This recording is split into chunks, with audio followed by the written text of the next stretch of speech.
10 birds, 1 rulebook, 0 survivors, a bird that eats nothing but bones and dyes itself the color of blood to prove it, a bird whose legs bend backwards, giving it access to prey that every other predator on Earth cannot reach, a bird that hunts through 4 feet of solid snow, catching animals it has never seen and never will. And one bird, the one we finish with, that looked at 50 million years of aerial hunting evolution, turned its back on all of it and chose to walk instead. Here's the question nobody asks about birds of prey. If evolution gave them the perfect rulebook, why did 10 of them throw it away completely, stay until the end? Because the answer to that question will change how you see every bird you ever encounter from this moment forward.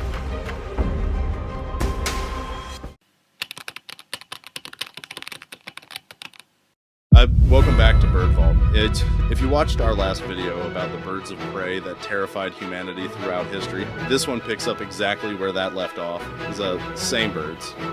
Completely different angle. Because today we're not looking at what these birds meant to human civilization, we're looking at what they are and why science is still trying to catch up with some of them. 10 birds, 10 rules broken. Let's get into it. We're starting with a bird that I genuinely had to look up twice to believe was real. The palm-nut vulture is classified as a bird of prey. It has the talons, the hooked beak, the sharp eyes. It is biologically unmistakably a raptor. It eats fruit, not occasionally, not as a backup when prey is scarce. More than 60% of an adult palm-nut vulture's diet is the fruit of the oil palm tree. Juveniles go even further. Fruit makes up 92% of what they eat. This vulture found a palm tree, decided it preferred the fruit to everything else available, and essentially retired from predation. Now here's the evolutionary puzzle. Birds of prey develop their entire body plan around hunting. The curved beak for tearing meat, the talons for gripping and killing, the exceptional eyesight for spotting movement. The palm-nut vulture has all of that equipment. It just uses very little of it. When it does hunt, and it does occasionally, it hunts like a fish eagle, swooping to the water surface and snatching fish with its talons. It also eats crabs, snakes, and small mammals. But given the choice, it will always go back to the palm tree.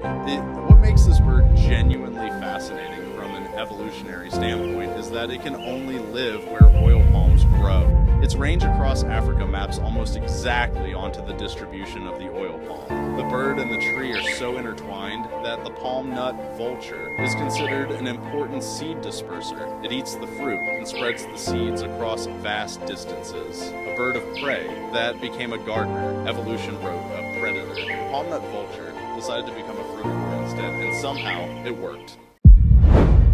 Every raptor that has ever lived grips its prey the same way. 3 toes forward, 1 toe back. That arrangement has worked for birds of prey for tens of millions of years. It is, effectively, the standard raptor foot. The osprey decided it needed something different. The osprey's outer toe is reversible. It can rotate it backward, giving the bird 2 toes forward and 2 toes back, a grip pattern shared only with owls among all diurnal birds of prey. When it catches a fish, it rearranges its own foot mid-catch to hold the prey more securely. But the reversible toe is only part of the story. The soles of the osprey's feet are covered in tiny backward-facing spines called spicules, microscopic barbs that dig into a fish's scales the moment the talons make contact, making escape almost impossible. Together, the reversible toe and the spicules give the osprey a fishing success rate of up to 70%, one of the highest of any bird of prey on Earth. And then there's the aerodynamics. After catching a fish, an osprey doesn't just fly home with its meal however it lands. It rotates the fish in its talons while in flight so the fish faces headfirst into the direction of travel. This reduces wind drag significantly. The osprey invented in-flight cargo orientation, and it does this on every single catch. The osprey took the standard raptor foot and redesigned it completely for a single purpose. The result is a bird so specialized for catching fish that it barely eats anything else. Found on every continent except Antarctica, successful in every habitat that has water.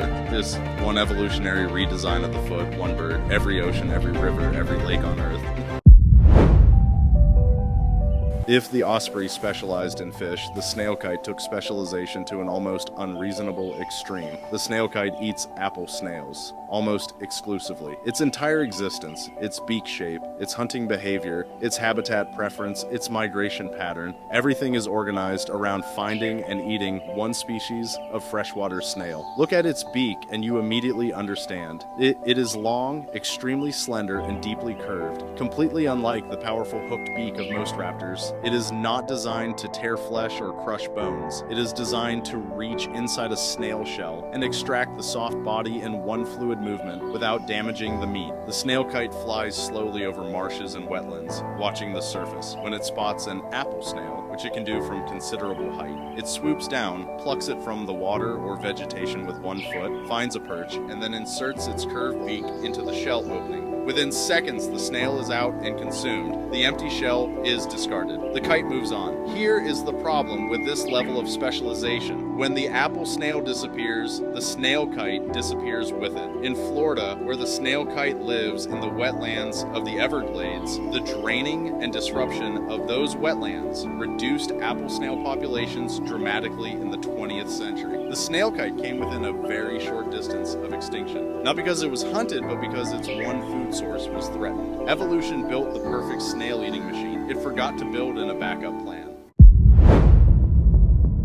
Most animals avoid wasp nests. The stings are painful, the swarms are aggressive, and there is very little nutritional reward that justifies the risk. Most birds of prey would not go near one. The honey buzzard builds its life around them. The honey buzzard's primary diet is wasp and bee larvae, specifically the soft, fat-rich grubs found inside the nest itself. To access them, it digs directly into active wasp nests, using its feet, endures the swarm, and consumes the larvae and pupae inside. To do this without being stung to death, the honey buzzard evolved one of the most unusual physical adaptations of any raptor. Its facial feathers are not soft and fluffy like most birds. They are small, dense, and tightly overlapping, almost scale-like, creating a physical barrier that wasp stingers cannot penetrate. It also produces a chemical secretion from its preen gland that appears to have a calming or repelling effect on the wasps themselves. The result is a bird that can walk into an active wasp nest, dig it open with its feet, and eat the contents while the wasps attack it, and emerge essentially unharmed. It also eats small mammals, reptiles, and fruit, but the wasp larvae are the main event. While every other predator gives the nest a wide berth, the honey buzzard is already inside it. Evolution built a wasp-proof raptor and then gave it a taste for exactly the thing it was protected against.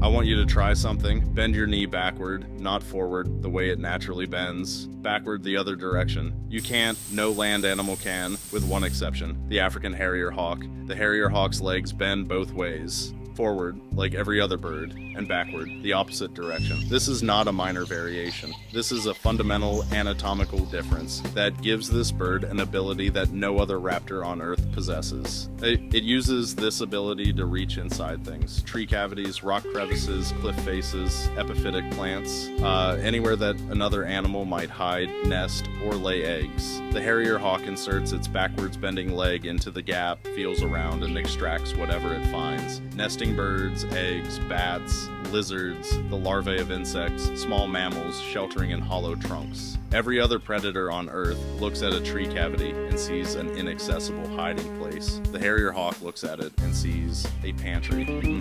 Scientists studying this bird found that it spends a significant proportion of its hunting time specifically seeking out enclosed spaces that other predators cannot access. It has essentially carved out a niche that no other raptor competes for. Not because it is the strongest or the fastest, but because it has one anatomical feature that nothing else has, a leg that bends the wrong way. That one adaptation gave it an entire food source all to itself. Evolution sometimes solves problems by inventing new tools. The Harrier hawk's solution to competition was to grow a tool no one else had. Most birds of prey are patient hunters. They wait, they watch, they hunt across hours. The bat hawk has a different approach. It identified the single most reliable and abundant food event in its entire ecosystem and evolved to exploit it in a very narrow window of time.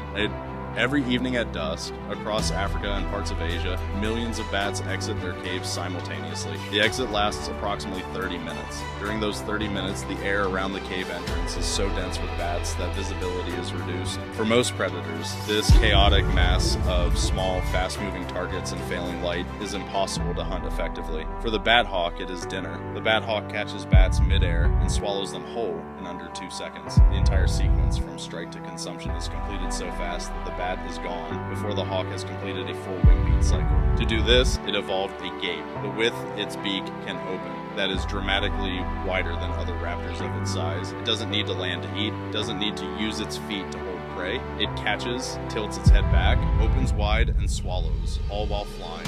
30 minutes. That is the Bathhawk's entire working day. Before the bats emerge, it sits quietly, conserving energy.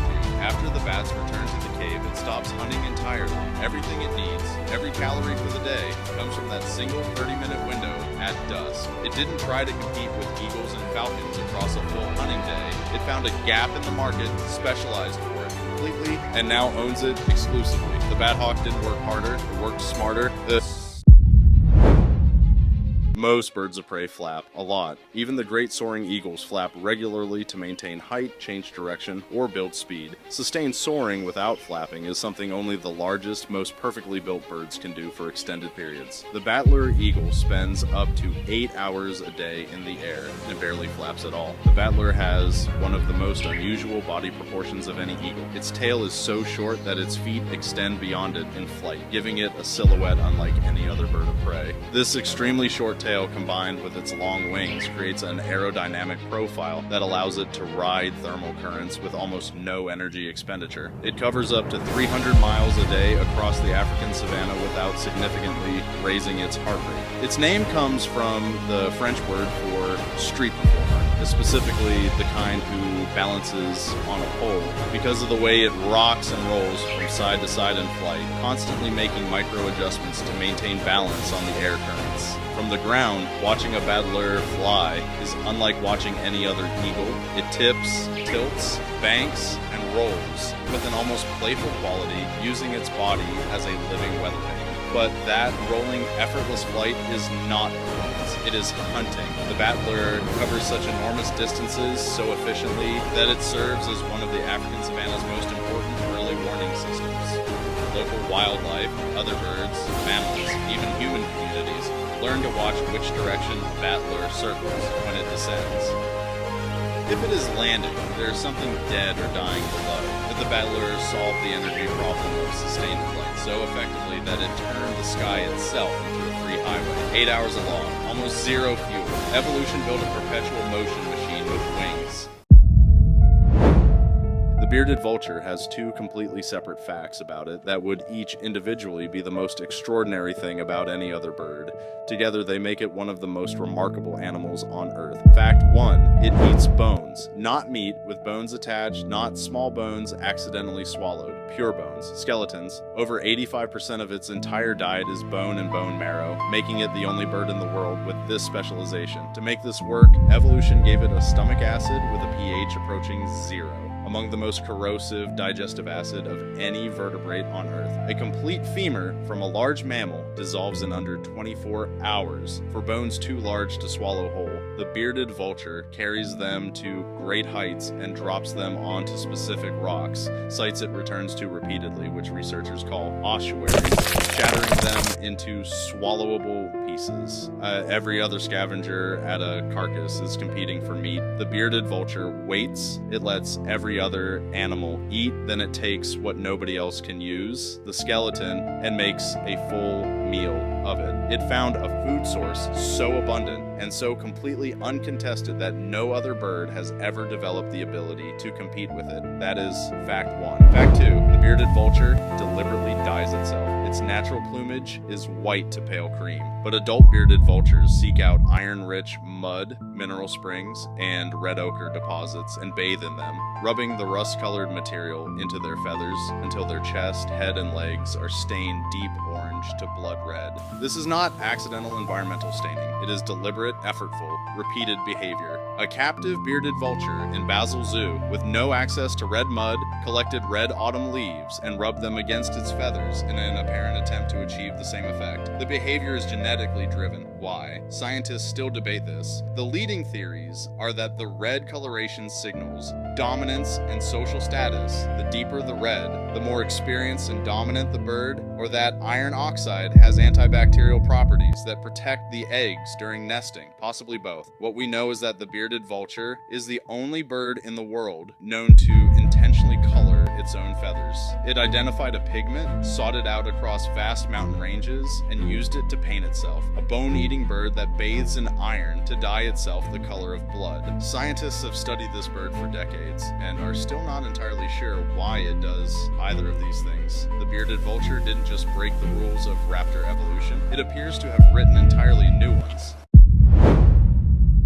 Before we get to number 1, there's one more bird that cannot be left off this list, and it earns its place here with a single ability so precise, so quietly extraordinary that it stops scientists cold every time they study it. The great gray owl is the largest owl in the world by body length. It has a wingspan of up to 5 feet. Its facial disc, that enormous flat circle of feathers surrounding its face, is the biggest of any owl on Earth, and it is built entirely around one purpose: hearing. The great gray owl can hear a mouse moving underneath 4 feet of compacted snow. Not soft powder, compacted snow, the kind you could stand on. It hears the mouse through that, calculates its exact position in 3 dimensions, using the slight difference in arrival time between its 2 asymmetrically placed ears, and then drops from its perch and plunges straight through the crust, head first, into snow 4 feet deep. To catch an animal it has never seen. Scientists tested this in controlled conditions. They covered prey with increasing depths of snow and ice. The great gray owl located and caught prey through snow so hard and deep that researchers initially doubted it was physically possible. It hit the crust at speed, punching through with its facial disc acting as a wedge, and emerged with the prey in its talons. Here is what makes this ability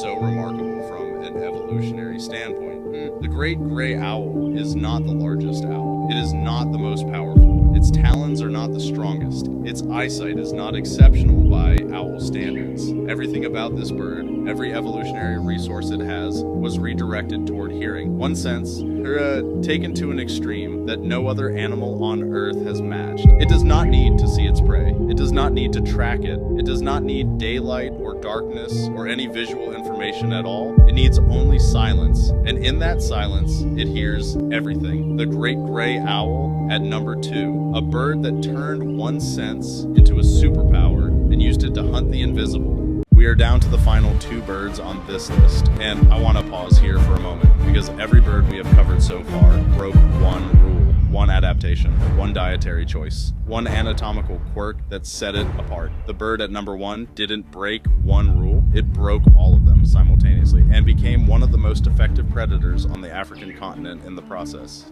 You already know which bird this is. I mentioned it at the start of this video, but knowing it is coming and understanding what it actually did are 2 completely different things. Here's the full story. At some point in evolutionary history, birds of prey made a collective decision: hunting from the air is better than hunting on the ground. Higher vantage point, more speed on the strike, the ability to cover vast territory quickly. Every raptor alive today is built around that decision. The secretary bird looked at that decision and walked away, literally. The secretary bird is the tallest raptor in the world, standing up to 4.5 feet tall on legs that look like they belong to a crane. It does not primarily hunt from the air. It hunts entirely on foot, walking up to 20 miles a day across the African savanna, searching for prey with its eyes instead of from 1,000 feet above. And its preferred prey is venomous snakes. When it finds a snake, a cobra, a puff adder, a boomslang, it doesn't grab it with its talons the way other raptors would. It kicks it repeatedly, rapidly, with devastating force. Scientists at the University of Antwerp measured those kicks. The secretary bird delivers approximately 195 newtons of force per strike at 5 times its own body weight, with a contact time of 10 to 15 milliseconds. To put that in perspective, that contact time is faster than a blink of your eye. The snake's nervous system cannot process and react to the strike before it is already over. A venomous snake, one of the deadliest prey animals any raptor could attempt, is killed before it can bite back. Its legs have thick protective scales for the rare cases where a snake does strike. Its blunt toes are not designed for grasping, they are designed for stomping. Everything about the secretary bird's foot is built for impact, not grip. The name, by the way, comes from the black crest feathers at the back of its head, which reminded 19th century European naturalists of the quill pens that office secretaries tucked behind their ears. Africa's most powerful snake killer was named after office furniture. A bird that rejected flight as a hunting strategy chose to walk instead and became the most effective snake-killing machine on Earth. The secretary bird didn't break one rule of raptor evolution. It broke all of them simultaneously. And it did it by simply deciding to walk. 10 birds. It's 10 completely different ways of being a raptor that nobody saw coming. The rulebook said, hunt from the air, kill with your feet, eat meat. These birds looked at that rulebook and found 10 different ways to ignore it entirely, and every single one of them thrived. If this video left you genuinely surprised, hit subscribe. BirdVault drops a new discovery every week, and I promise the next one will be just as unexpected as this one. The next video is right here. I'll see you there.